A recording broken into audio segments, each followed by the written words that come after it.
नमस्ते, the freedom में आपका स्वागत है। मैं सुधीर।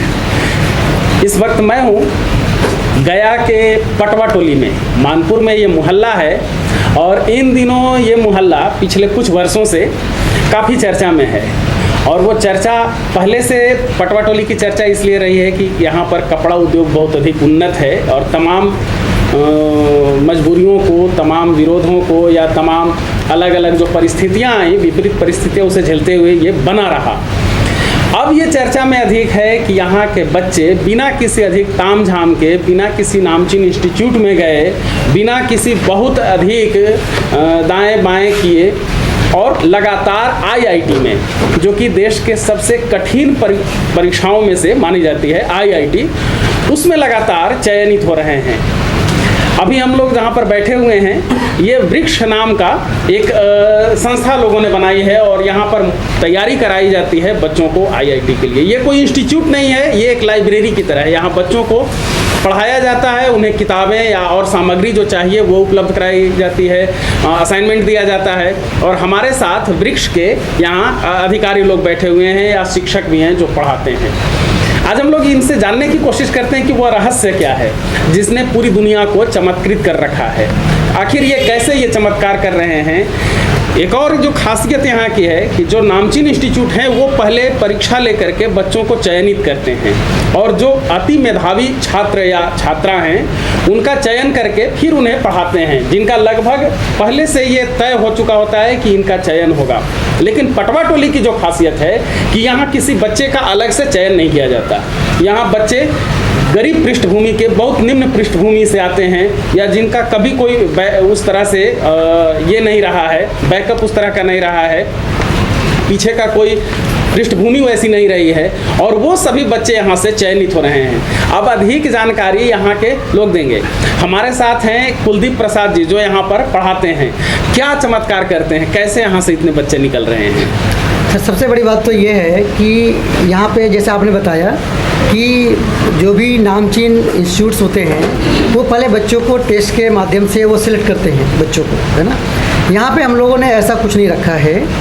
जो भी बच्चे गरीब तबके के हैं, जिसका कोई बैकअप नहीं है, बैकग्राउंड नहीं है, लेकिन जो हमारे पास आते हैं, है ना, यहाँ पे हम लोग उनको एडमिशन लेते हैं फ्री ऑफ कॉस्ट, कोई चार्जेज इसके है नहीं।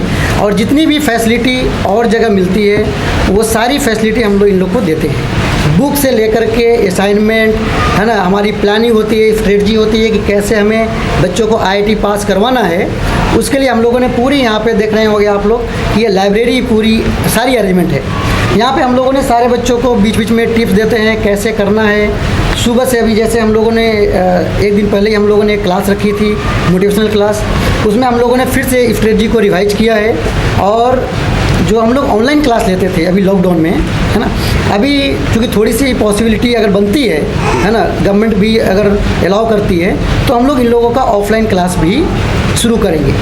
दूसरी बात यह है कि हम लोगों ने इनका रूटीन भी बना रखते हैं। एक एक बच्चों पे हमारी नज़र होती है कि कौन कैसे कर रहा है, क्यों कर रहा है, कौन से सब्जेक्ट में पीछे चल रहा है ना। बहुत से बच्चे ऐसे होते हैं कि एवरेज होते हैं, हमारे यहाँ तो टेस्ट लेते नहीं हैं, तो ऑब्वियस सी बात है कि बच्चे जो आते हैं वो एवरेज और एवरेज बिलो, है ना, बिलो एवरेज आते हैं। तो उनको भी हम लोगों ने एक एक चीज़ पे ध्यान देते हैं कि उनका वीक पॉइंट क्या है या क्या उनके पीछे कैसे किया जाए कि वो बच्चा भी जो, है ना, जो निम्न है, जो बिलो एवरेज है, उनको भी आईआईटी में ही दाखिल करवाना है। तो इतनी सारी हम लोग प्लानिंग एक एक बच्चे पर नज़र रख करके, है ना, क्योंकि होता क्या है, अगर हमारा इंस्टीट्यूट बड़ा होता है कहीं पे, तो वहाँ पे बहुत सारे बच्चे होते हैं, तो कहीं ना कहीं लिमिटेशन उन लोग को भी आ जाती है ना, टीचर्स को भी, कि आखिर एक एक बच्चे को कैसे करेंगे। लेकिन हम लोगों ने यहाँ पे उसी हिसाब से चल ही रहे हैं, है ना, कि हमें एक एक बच्चे को ध्यान देना ही देना है। उसके लिए टीचर्स के साथ साथ हमारी पूरी टीम है ना। तो हम लोगों ने अपने जो वर्कआउट होता है उसको हमने डिवाइड करके रखा हुआ है कि कौन किस किस काम को करेगा। जैसे कौन असाइनमेंट चेक कर लेगा, कौन टेस्ट चेक कर लेगा, है ना। जैसे एक टीचर तो नहीं कर पाएगा, ऑब्वियस सी बात है, लेकिन हम लोगों ने पूरी टीम बनाई हुई है ना। कि कौन बच्चे को देख लेगा कि टेस्ट में कितना नंबर आ रहा है, कौन से में वीक है, कौन से सब्जेक्ट में, कौन से टॉपिक में उसका वीक पोर्शन है। तो हम लोग ने उसको अलग से क्लास लेते हैं, एक्स्ट्रा क्लास लेते हैं, है ना, जो नॉर्मल क्लास होता है उसके अलावा। किसी को कुछ ज़्यादा डाउट आ जाते हैं बच्चे को, तो बाकी जगह क्या होता है, उनको डाउट में अगर क्लियरेंस नहीं आती है तो वो बच्चा डे बाई डे पीछे जाता है। सही बात। हम लोग उसके लिए क्या करते हैं कि जो बच्चे को जो डाउट आता है, आखिर वो क्यों डाउट आ रहा है ना, वो क्या कॉन्सेप्ट में समझ नहीं पाया, उसको पॉइंट आउट करके हम उस बच्चे को कॉन्सेप्ट के साथ, है ना, उसको क्वेश्चन करवाते हैं और 2-4 क्वेश्चन उसमें असाइनमेंट और दे देते हैं कि इस टाइप का क्वेश्चन IIT में आता ही आता है और आपको करना ही पड़ेगा, है ना। और नॉट ओनली IIT, हमारे पास नीट के भी बच्चे हैं जो मेडिकल की तैयारी करते हैं, है ना, तो उन लोगों को भी फोकस होती है। प्लस हम लोग को क्या होता है कि IIT का थोड़ा सा पैटर्न थोड़ा सा स्लाइटली डिफरेंट होता है, तो मेडिकल के पॉइंट ऑफ व्यू से उनकी तैयारी हम लोग उस हिसाब से करवाते हैं। IIT की तैयारी हम लोग एडवांस लेवल तक उस हिसाब से करवाते हैं। प्लस बहुत जगह ऐसा होता है कि कुछ बच्चे मेडिकल की तैयारी कर रहे हैं, IIT की तैयारी कर रहे हैं, लेकिन होता क्या है, उनका बोर्ड ख़राब हो जाता है। बहुत से बच्चे ऐसे उनको ध्यान नहीं देते हैं, ऐसा भी होता है। लेकिन आजकल की IIT में भी जो ना परसेंटेज फिक्स कर दिया है कि आपको 75% होना कंपलसरी है, अदरवाइज वो एडमिशन नहीं लेंगे। तो हम लोग पैरेलली बोर्ड को भी ध्यान देते हैं कि हमारा हर बच्चा कैसे, है ना, बेस्ट 95+ कैसे लाएगा बोर्ड में भी, उस पर भी हम लोग पूरी स्ट्रेटजी प्लानिंग के साथ में करते हैं और उसके लिए हमारी पूरी टीम लगी हुई है। इसी वजह से हम लोग सक्सेस हो पाते हैं, है ना।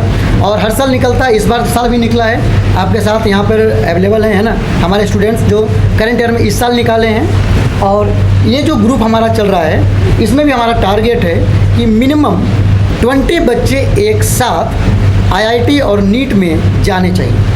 उसके लिए हम लोगों ने पूरी तैयार है, हम लोगों ने तैयारी कर रखी है, सारी असाइनमेंट्स इन लोग के रेडी हैं, टेस्ट सीरीज रेडी हैं, सारी चीज़ें रेडी हैं, क्लासेस शेड्यूल रेडी हैं, कैसे होगा, तो पूरी अरेंजमेंट है। एक एक चीज़ को पॉइंट आउट करके हम लोग ध्यान दे करके तब करते हैं। प्लस इसमें क्या है, not only teachers, not only our team members, but parents और स्टूडेंट्स का भी बहुत बड़ा योगदान है। जैसे कि आखिर कोई भी पेरेंट्स या कोई भी स्टूडेंट्स हम लोगों पे ट्रस्ट क्यों करेगा, जब इतने, है ना, बहुत सारे जैसे कोटा फेमस है ना है, वहाँ पे क्यों नहीं जाएंगे, और भी बहुत अच्छे अच्छे इंस्टीट्यूट्स हैं, सिटीज़ हैं जहाँ से हर साल निकलते हैं, वहाँ पे क्यों ना जाएं, आपके पास क्यों आए, बहुत बड़ा क्वेश्चन है ना। लेकिन इन लोगों ने, जितने भी बच्चे हैं, है ना, कुछ बच्चे सीनियर से भी बात करते हैं जो बाहर गए हुए हैं, उनसे भी सलाह लेते हैं, तो यहाँ पे जो पढ़ाई करते हैं उनसे कंपेयर भी करते हैं, और कंपेयर करने के बाद जो ओवरऑल उनका आउटपुट आता है, जो कंक्लूड करते हैं, उनमें पता चलता है कि नहीं, यहाँ पे जो चीज़ें हमें बाहर मिलती है उससे ज़्यादा यहाँ पे मिलती है, ज़्यादा इन सेंस की क्लोजनेस, आपके साथ टीम में इन्वॉल्व होकर के एज ए कोच आपका टीचर काम कर रहा है, तो यहाँ पे रिजल्ट सुनिश्चित है। अगर आप बच्चा बिलो एवरेज भी है तो उसको भी अगर क्लोज गाइडेंस मिले तो वो बच्चा भी जंप लेता है ना। तो उन लोगों से कंसल्ट करने के बाद पेरेंट्स और स्टूडेंट्स कंक्लूड करते हैं कि नहीं, दिस इज़ द बेस्ट और मुझे यही करना है। तो कोई भी बच्चा इवन बिलो एवरेज है, अगर उसको सपोर्ट मिलता है, क्लोज गाइडेंस मिलता है, तो IIT होने से कोई रोक नहीं सकता, उसको होता ही होता है। This is the real secret of the success story of this village of IITs। एक और ज़रूरी चीज़ है, बड़े परिणाम के लिए संसाधन की ज़रूरत होती है। कोटा से लेकर के पटना तक या दिल्ली तक या जो भी बहुत प्रसिद्ध जगह हैं जहाँ से बच्चे प्रतियोगी परीक्षाओं में बैठते हैं, सफल होते हैं, वहाँ पर संसाधन के नाम पर लाखों करोड़ों रुपए लिए जाते हैं अलग अलग स्टूडेंट से किसी न किसी रूप में। यहाँ वो चीज़ नहीं है, यहाँ आपस में ही लोग एक दूसरे का सहयोग करके और सब कुछ कर रहे हैं। आप जैसा कि पहले सुन रहे थे, गाइड भी करते हैं, जो पहले से IITian हो चुके होते हैं वो लोग यहाँ गाइड करते हैं। लेकिन फिर भी संसाधन की ज़रूरत तो पड़ती है कहीं भी। आखिर ये संसाधन आता कहाँ से है? यहाँ पर बैठे हुए हैं वृक्ष के सचिव चंद्रकांत जी, वो बताएंगे कि ये संसाधन आप लोग कहाँ से कैसे कर पाते हैं, कितनी ज़रूरत पड़ती है और इसके लिए कितनी मशक्क़त, कितनी मेहनत करनी पड़ती है, कितना आसानी या परेशानी से ये हो पाता है। जैसे वृक्ष विद्या चेंज 2013 से मतलब स्टार्ट हुआ, तो यहाँ पे जितने भी बच्चे आप देख रहे हैं कि मतलब हर एक घर में 2-3 इंजीनियर हैं और सब मतलब जॉब करते हैं बाहर में। तो वही प्लानिंग था कि कुछ ऐसा किया जाए जो गरीब बच्चे भी पढ़ पाएँ। तो सब लोग मतलब डोनेट करते हैं, सपोर्ट करते हैं, उसी से हम लोग का मतलब ये ऑर्गेनाइजेशन चल रहा है, ये लाइब्रेरी चल रहा है। तो इसी तरह से हम लोग काम कर रहे हैं और यहाँ पे जितने भी व्यूवर हैं वो भी हम लोग को सपोर्ट करते हैं, फाइनेंशियली हो गया या मोरली हो गया, दोनों तरह से मतलब सपोर्ट करते हैं। तो उसी से हम लोग ये काम करते हैं। बताया जा रहा है कि यहाँ पटवा टोली से अब तक करीब 500 बच्चे आईआईटी में जा चुके हैं। इसके अलावा बीटेक और नीट वगैरह में अलग अलग या मेडिकल में अलग अलग जगहों पर कितने गए उनका अलग हिसाब किताब होगा, लेकिन तकरीबन 500 बच्चे यहाँ सफल हो चुके हैं आईआईटी में। ये मौसम त्योहारों का है, इसलिए छुट्टियाँ भी रहती हैं और कोरोना का भी कुछ कारण रहा है। यहाँ बहुत सारे वैसे लोग भी आए हुए हैं जिन्होंने आईआईटी में दाखिला करा चुके हैं, पढ़ रहे हैं। हमारे पास हैं खड़गपुर आईआईटी में, आईआईटी खड़गपुर में कहिए, पढ़ रहे हैं धनराज। इसी साल उन्होंने ये आईआईटी की परीक्षा पास की है और वहाँ पर इनका नामांकन हुआ है। बताएंगे धनराज कि क्या कर रहे थे, कैसे पढ़ते थे, क्या मदद मिली यहाँ इस मोहल्ले में, और ये भी कि इस मोहल्ले में क्या ऐसी खासियत है आपके ख्याल से। जी, मैंने यहाँ तो ऑनलाइन ही पढ़ाई की। लॉकडाउन था इसलिए ऑफलाइन हो नहीं सकता था, इसलिए ऑनलाइन ही पढ़े। कुलदीप सर से पढ़े थे ऑनलाइन ही। इधर मेन खासियत ये है कि बाहर के जो कोचिंग होते हैं ना, वो स्टूडेंट को एक अलग बैच में कर देते हैं जिसमें अच्छा से टीचर नहीं होता और डाउट नहीं बदलाते अच्छा से। टीचर और स्टूडेंट के बीच में ज़्यादा होता नहीं है बातचीत की अच्छा से डाउट वो बतला सकते थे। लेकिन इधर मैंने ये देखा कि मैं एक एवरेज बच्चा था, मैं उतना टॉपर नहीं था कि मुझसे आईआईटी हो ही जाए, लेकिन कुलदीप सर थे जो मुझे अच्छा से सारा डाउट बतलाए, अच्छा से डेली पढ़ाते थे, ज़्यादा अट्रैक्शन था तो हो गए। ये पटवा टोली है जहाँ कुछ दिन पहले तक सिर्फ धागे बुने जाते थे। अब यहाँ के युवाओं की आंखों में सुनहरे ख्वाब वो अपनी आंखों में बुन रहे हैं।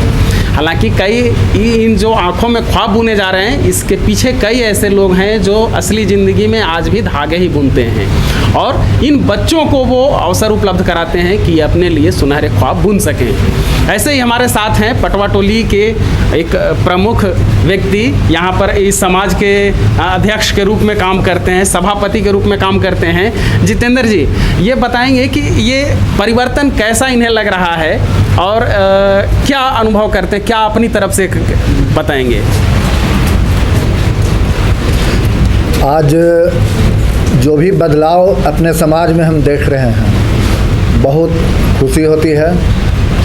अपने बच्चों के कार्यशैली देखकर